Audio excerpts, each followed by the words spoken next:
Okay, guys. So if you're absent or on quarantine, these are the two main things I want you to take care of this week. Number one, I think a lot of you have already gone through and completed this. I need you to answer the discussion: should students be allowed off campus?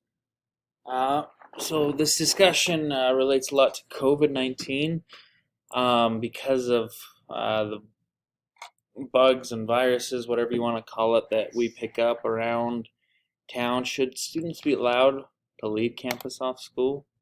And that's your own personal response on that.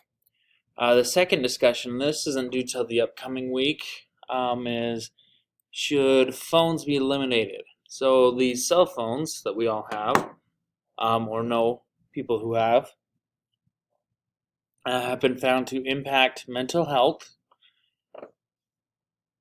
They can lead to addiction, and they can also increase the chance of getting a certain health complication or health problem.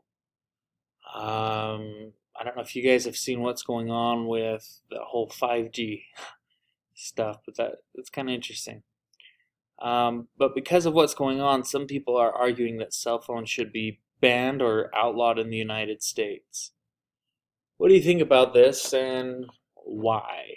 So those are the two main things I would like you to do if you're absent. And then if you have any other questions, please reach out to me. I hope you guys are doing well. Let me know if I can help with anything or if you just need someone to talk to, feel free to reach out. Thanks, guys.